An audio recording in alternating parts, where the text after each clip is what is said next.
Halo semuanya, jumpa lagi dengan saya Dita. Pada kesempatan ini saya akan mencoba menceritakan sebuah dongeng. Ingin tahu ceritanya seperti apa? Kita dengarkan.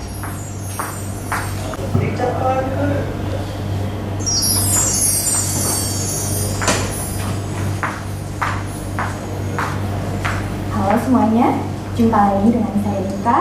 Pada kesempatan kali ini saya akan menceritakan sebuah dongeng. Ingin tahu ceritanya seperti apa? Mari kita saksikan.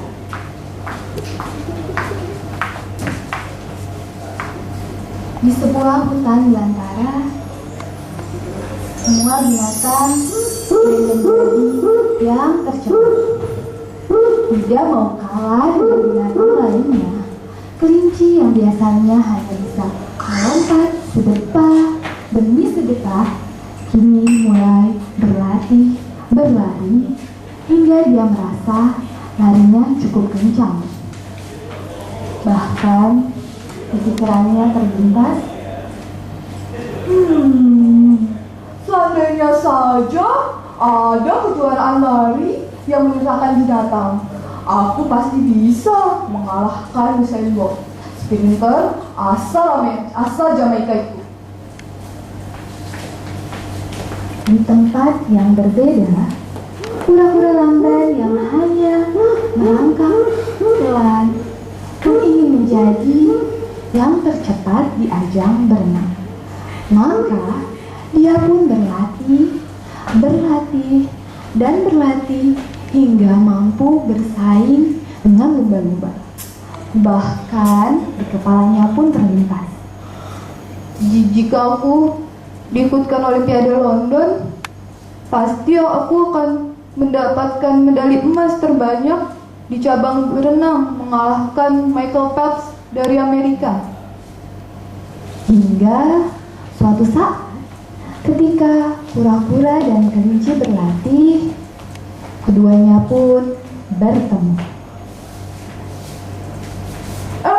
Aduh kura-kura, ngapain kamu di sini? Enggak, cuman baru selesai latihan berenang. Apa? Latihan berenang? Akulah binatang yang tercepat. Kamu cuman binatang yang jalan saja lamban. Biarpun lamban, tapi aku sangat cepat berenang. Bukankah Nusantara kita lebih dari 70%-nya berupa perairan? Ayo kita buktikan. Kita akan berlomba melintasi hutan dan finish di gua kediaman beruang. Siapa yang sampai terlebih dahulu, dialah pemenangnya. Siapa takut? Tanpa membuang waktu, kelinci langsung berlari meninggalkan kura-kura yang berjalan santai dan bersimbah peluh. Tapi kura-kura tidak menjerah sedikit pun. Sementara kelinci sudah sangat jauh meninggalkan kura-kura, tiba-tiba langkahnya terhenti. Di hadapannya, sungai yang sangat lebar membentang. Dia tak dapat menyeberanginya karena memang tak bisa berenang. Jikalau harus memutar melewati bukit, jalannya pasti akan sangat jauh. Dia pun berpikir keras bagaimana menyeberanginya. Aku lompati saja sungai ini. Tampaknya lompatanku bisa melewati sungai ini.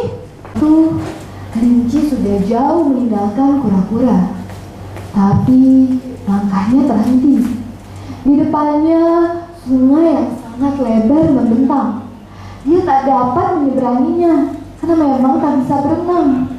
Jika harus memutar melewati bukit, jaraknya pasti akan sangat jauh. Dia pun berpikir keras bagaimana menyeberanginya. Aku lompati saja sungai ini. Tampaknya lompatanku bisa melewati sungai ini. Dia pun bersiap mengambil awalan yang cukup jauh, kemudian berlari sekencang-kencangnya. Namun tiba-tiba langkahnya terhenti. Dia ragu dan mulai berhitung. 1, 2, 3. Dia pun mencoba lagi.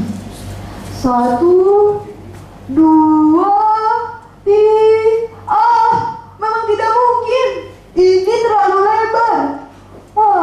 Maka jalan satu-satunya harus melewati bukit. Tak lama berselang, muncullah kura-kura dengan langkah yang lamban dan tubuh beratnya. Dia mengusap peluh, lalu melambai pada kelinci. Betul kan kata saya? Jago daratan bukan segalanya. Kelinci jengkel dan marah. Tapi tak ada yang bisa dilakukan kecuali memutari bukit. Sementara kura-kura berenang sangat cepat melewati arus sungai hingga tampaklah sisi sungai di seberangnya. Sementara kura-kura berenang sangat cepat melewati arus sungai hingga tampaklah sisi sungai lain di seberangnya. Dia pun naik dari sungai, mengibatkan rambutnya yang basah dan menggoyangkan badannya yang duduk. Lalu dia melanjutkan berjalan perlahan menuju gua beruang. Maka beberapa saat setelahnya baru tibalah kelinci. Sudah terbuktikan siapa yang paling cepat di antara kita. Ini tidak adil. Aku harus berlari memutari bukit yang jaraknya sangat jauh. Kita harus mencari seseorang yang biasa membuat penilaian yang objektif. Tidak masalah. Ayo kita cari opini binatang lain. Itu ada apa? Di sebuah kuntung bunga, tampaklah seekor lebah yang sedang berputar-putar di atasnya dan mencium aroma bunganya. Diabadinya bunga cantik itu. Pasti rasanya manis. Dengan sari bunga ini, aku akan menghasilkan madu yang manis rasanya. Perlahan dikeluarkannya alat penghisapnya. Alat penghisap madu yang baru. Mulailah dia menghisap sari bunga itu. Tetapi pahit sekali bunga ini. Benar kata pepatah, don't judge a book by its cover. Rasamu tak seindah rupamu. lebah lalu mengelilingi bunga, mencari tahu mengapa rasanya tak manis. Ada tulisan petunjuknya di tangkai bunga. Tanpa pemanis buatan, pantas saja.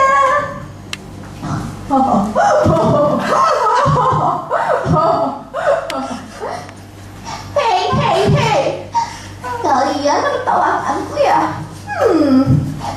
Tapi ada yang aneh dengan kalian. Is there anything I need to know, guys? Kura-kura pun menceritakan kisah mereka.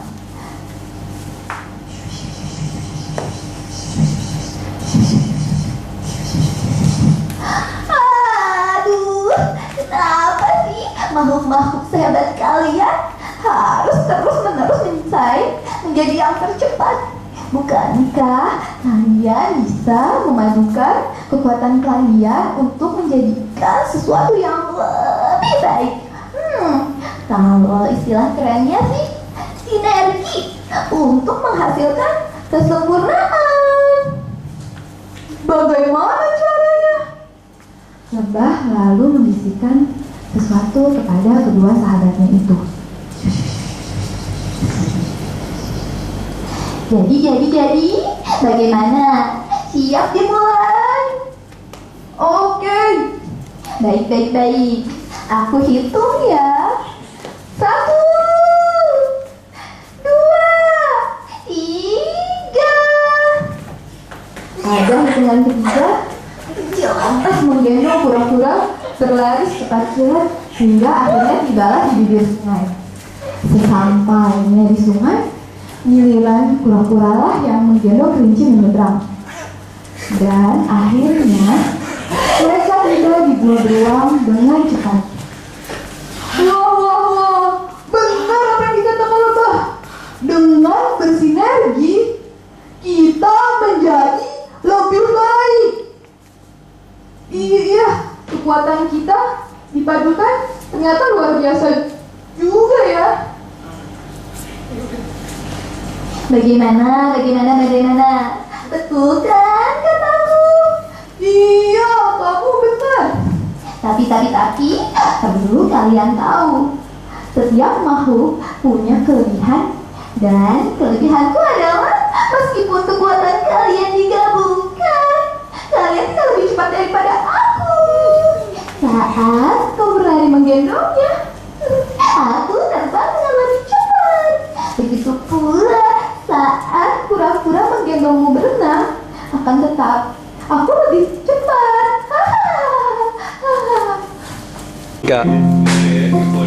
Samping kelebihan, setiap makhluk hidup punya kekurangan.